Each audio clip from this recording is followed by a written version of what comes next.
हर हर महादेव। आप सभी का जर्नी टू हिंद चैनल पे स्वागत है। रात में हम इस बस में सोए थे। इसका इंजन का कुछ काम चल रहा है, आपको दिखा देते।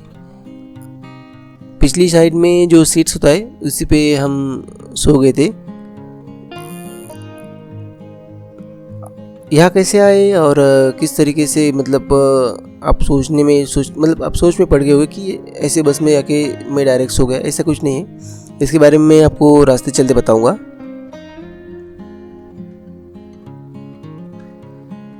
आज हमें बिहार राज्य में, और जो भी मेरे जो नए प्रेक्षक हैं उनको बताना चाहूँगा 12 ज्योतिर्लिंग 4 धाम यात्रा पे चल रहे हैं और अभी तक 6 ज्योतिर्लिंग पूरे हो चुके हैं और 2 धाम अभी काशी विश्वनाथ की और हम बढ़ रहे हैं, जो कि यूपी में आता है। तो रात में मैं जब चल रहा था तो वहाँ पे मुझे कोई रिपोर्टर्स मिले और रिपोर्टर्स ने मेरा काफ़ी समय लिया। उसके बाद मैं अंधेरा हो गया और वहाँ आगे बढ़ गया तो पीछे से एक भाई आए जिन्होंने मुझे पूछा यात्रा के बारे में और फिर उन्होंने मेरी रुकने की व्यवस्था की उस बस में। साथ ही में उन्होंने मुझे भोजन भी करवाया। अगर वो मेरा वीडियो देख रहे हो तो उनका आभार मानूंगा, क्योंकि सुबह तो उनको मिल नहीं पाऊँगा क्योंकि वो थोड़ा लेट आते हैं, इस वजह से।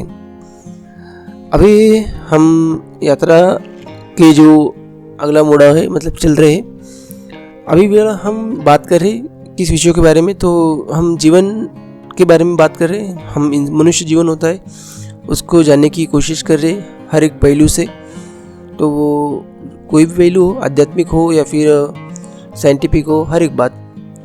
तो बताना चाहूँगा कि हमने अब तक जो जाना कि फर्स्ट कि हम कौन हैं, और उसके बाद हमने जाना कि ये सृष्टि का निर्माण कैसे हुआ, और उसके बाद हमने जाना कि जो सृष्टि चलने का जो मैनुअल है वो वेद, उसके कुछ चार टाइप से 4 प्रकार है। उसमें से हमने 3 के ऊपर बात की है। अगर आप मेरा वीडियो रेगुलर देखते हो तो आप देख सकते हैं पिछले वीक से हमने ये टॉपिक है इसके ऊपर बोलना शुरू कर दिया है। तो आप पीछे वीडियो देख सकते हैं, आपको वहाँ जानकारी मिल जाएंगी थोड़ी बहुत जो आपके काम में आ जाएगी। पहली बात, शुरुआत करने से पहले मैं एक छोटी सी बात क्लियर करना चाहूँगा।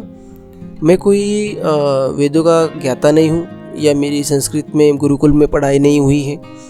मुझे ये जो भी नॉलेज है मैंने रिसर्च से मिला है। मैंने इसके बारे में काफ़ी स्टडी की, काफ़ी देखा और अपने शब्दों में इसको आपको कोशिश कर रहा हूँ बताने की।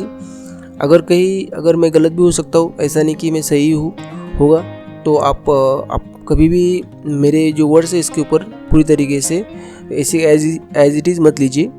आप अपना भी थोड़ा इसमें योगदान दीजिए, खुद भी जानने की कोशिश कीजिए कि मैं जो बात कर रहा हूँ वो सही है। इसीलिए तो हमारे धर्म में जो होता था पहले शास्त्रास्त्र होता था।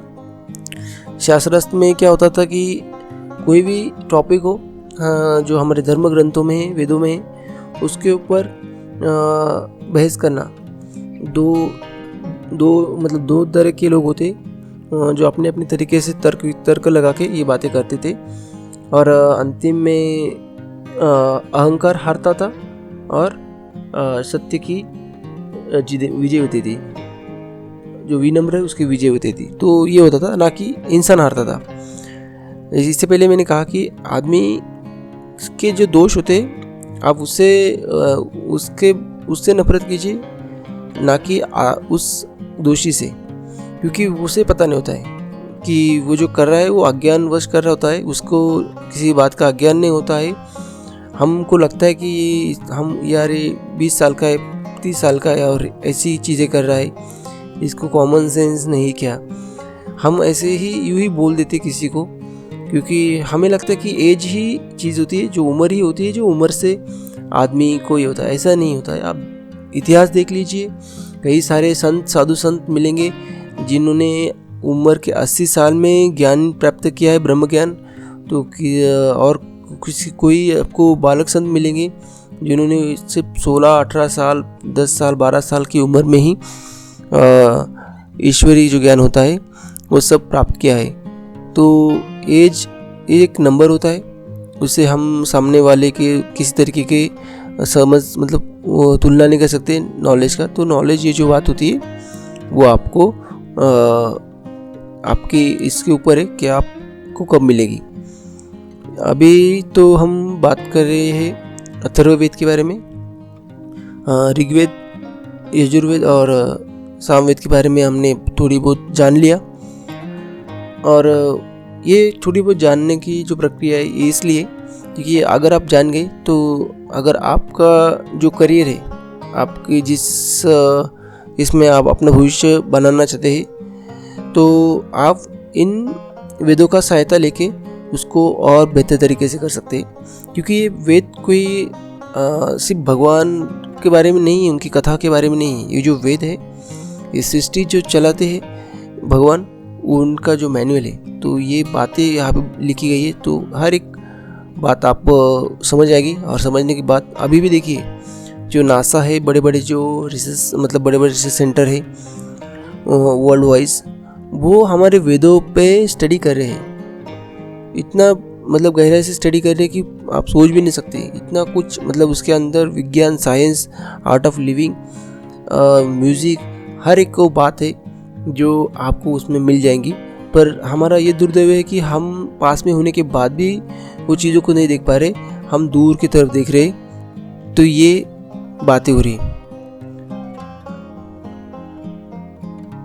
अब अथर्ववेद के बारे में बात करेंगे। अथर्ववेद क्या होता है? अथर्ववेद जो होता है कि जो गति होती है उसमें स्थिरता लाता है। जैसे कि आप देख सकते हैं इसमें 20 कांड है, मतलब 20 अध्याय है और लगभग 5896 इसमें स्तोत्र है और 1200 श्लोक है। तो ठहर ये जो जिनको पढ़ना है इसके लिए अब इसमें हमें क्या किस तरीके का नॉलेज मिलेगा, क्या नॉलेज मतलब हमारे काम का है, ये बताना चाहूँगा आपको। इसमें जो ये भाई मिले जिन्होंने मुझे नाश्ता करवाया, उसके लिए उनका आभार मानता हूँ।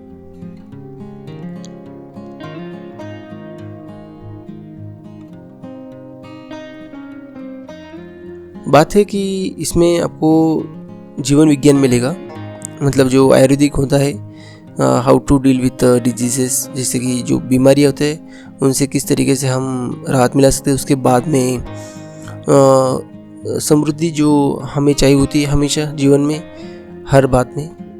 ये हाईवे होटल है, यहाँ पे ये भाई आप देख सकते हैं इन्होंने मुझे नाश्ता करवाया, उसके लिए उनका आभार मानता हूँ।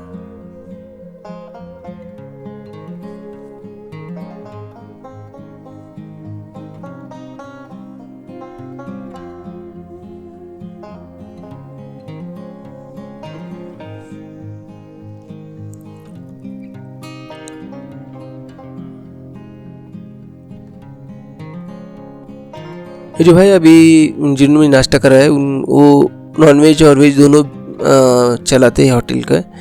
तो उन्होंने मुझे पूछा कि मतलब मैं नॉनवेज का ये भी यहाँ पे डिमांड इसलिए मैं चला रहा हूँ, वरना मुझे मेरी इच्छा है वेज बेचने की। देखिए डिमांड और किसी इस बात पे आप मत जाइए, क्योंकि आप नॉनवेज खा रहे हैं, जितना वो उसको पाप लगता है उतना ही जो बेच रहा है, जो काट रहा है, इसके ये सभी को एक जैसा रहेगा। ये भाई मिले जिन्होंने मुझे चाय पिलाई, उसके लिए उनका आभार मानता हूँ।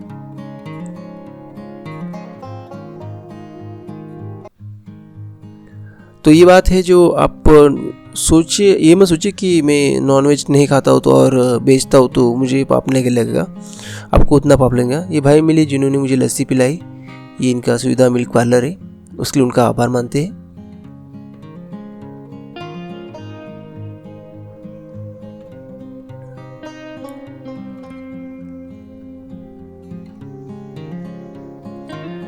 तो बेचिए मत नॉनवेज, क्योंकि ना बेचिए ना खाइए। ये भाई मिले जिन्होंने मुझे चाय बिस्किट खिलाई यहाँ पे, उसके लिए उनका आभार मानता हूँ।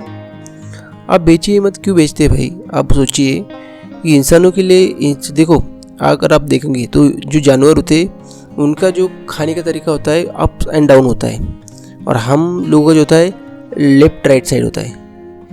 क्योंकि हम वेज खा सकते हैं, वेज हमारे लिए बेस्ट ऑप्शन है, तो वेज ही खाइए। बिना वजह नॉन वेज खा के अपना एक तो आयु भी कम कर ले रहे खुद से, साथ ही में बीमारियों को बुलावा दे रहे, और उसके बाद फिर तामसिक जो गुण होते उनको भी आप प्रवृत्त कर रहे अपने जीवन में। बार बार आपको मतलब अब जब वो नॉनवेज खाते तो जो वो लोग ठीक तरीके से डिसीजन नहीं ले पाते, क्रोध जल्दी आ जाता है। उसके बाद में उनके अंदर काफ़ी भावनाएं होते जो तामसिक गुण होते, वो कौन कौन से, वो भी इसके बारे में हम आगे बात करेंगे। तो हम अथर्ववेद के बारे में बात कर रहे थे। अथर्ववेद में आपको वास्तुशास्त्र के बारे में जानने मिलता है, उसके बाद में संजीवनी के बारे में, ज्योतिष शास्त्र के बारे में, और विवाह मंत्र, कृषि ज्ञान मिलता है। मतलब दीर्घायु के बारे में किस तरीके से हर एक बात यहाँ आपको जानने को मिलता है। अगर आप इसके बारे में जानना चाहते हैं तो अथर्ववेद जरूर पढ़िए।